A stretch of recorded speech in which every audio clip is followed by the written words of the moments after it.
Hello everybody, welcome back to my channel. As you can tell by the title of this video, it is my August wrap-up.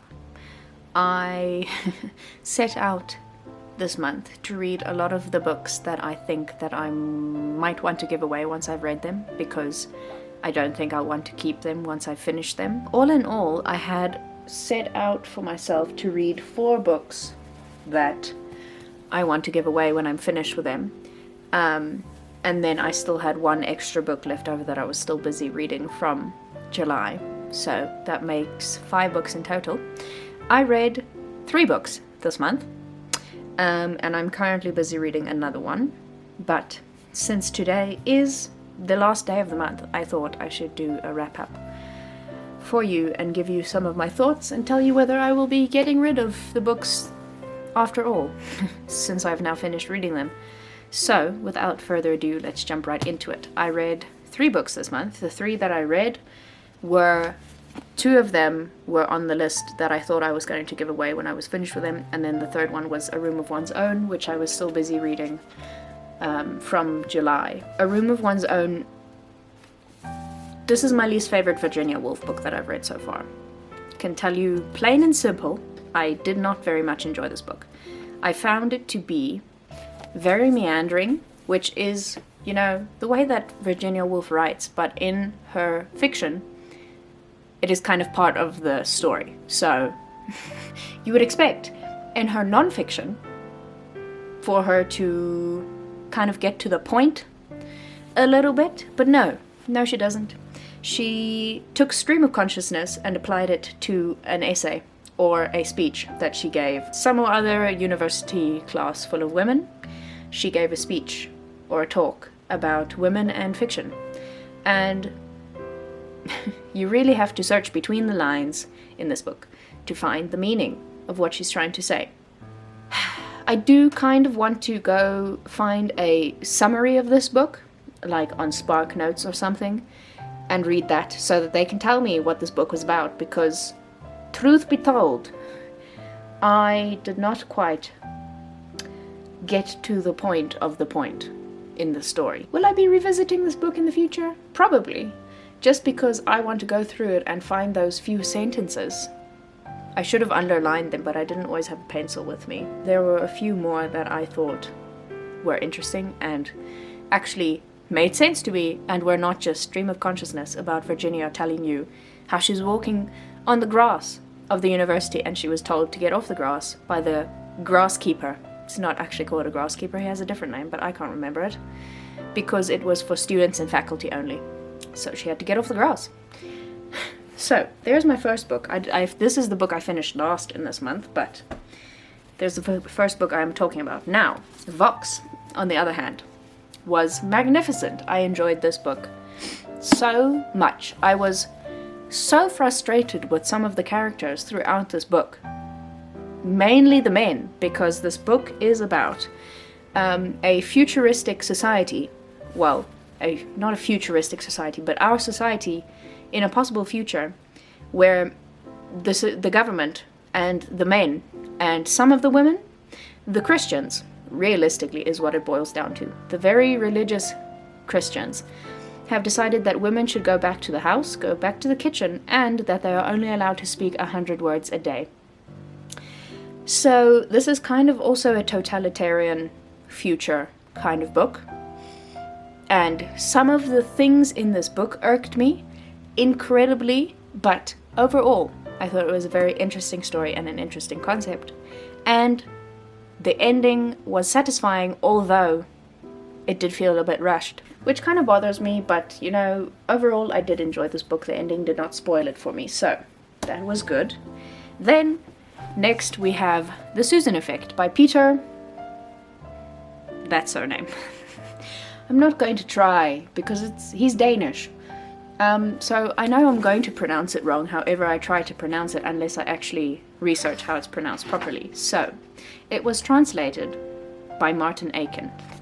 That much I can tell you. The Susan Effect basically centers around Susan, who has this special talent. It's not really a talent, it's just something about her that makes people confess things to her that they would not normally tell to a complete stranger, meaning things that they've done, or fetishes that they have, or fantasies, or personal life stories that they wouldn't normally tell to a person they've met just 5 minutes ago. But something about Susan has that effect on people, and so they do tell her these things. And now she and her family, her husband and 2 children, have gotten themselves into a little bit of a pickle, and the Danish government says, it's fine, we can just make sure that you don't get charged, and we will speak to the other government with whom you are involved, or with whom the pickle is involved, and make sure that they also don't press charges against you if you find us this information about this committee that was in existence in the 1970s, I think, and find us the minutes of their last meeting so that we can know what was said, because they don't know what was said. So she says, okay, fine, easy enough. Let me find these people. Let me go talk to them. She finds the people, or one of the people at least. This person gives them some information, and then this person ends up dead. And then slowly, one by one, every person who was on the committee, who is still alive, winds up getting killed. And now she and her family are trying to figure out who is doing the killing. And I quite enjoyed this story. I put 2 sticky tabs in the top because there were some things that I really loved about this book. But also, it feels like, this book to me felt like every time the main characters made any progress, something else came along to hit them 2 steps back. You know, it's like 1 step forward, 2 steps back. Which kind of bothered me, because it wasn't just one time, it wasn't just twice, it wasn't just 3 times, it was every single time that something good happened, or they figured something out, something else went wrong. That might just be my opinion. Well, it absolutely is just my opinion, but I don't know if anybody else felt that way. But that kind of irked me about this book, but overall I did still enjoy it. This is definitely not a crime thriller in the, I want to say, American sense. I shouldn't say only American, but English-speaking world sense, where there's a lot of action. Everything feels very fast-paced. To me, this was not that. This was a very slow burn crime thriller, where it's more character-driven than plot-driven. So if you enjoy that kind of stuff, you might enjoy this book. I might pick up some of his other books in the future, I don't know. But I would like to read more Scandinavian authors, that I know for sure, because I really like the way that he writes.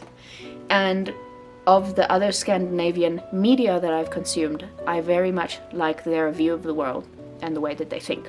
Those are the 3 books that I finished reading this month. Then, at the moment, I'm busy reading... Oh, I didn't tell you. I will not be giving these 2 books away. These 2 books are going to stay on my bookshelf. So my whole idea of reading these books so that I could give them away did not work very well with these 2 books. Then the book that I'm currently busy reading is Holding Up the Universe by Jennifer Niven.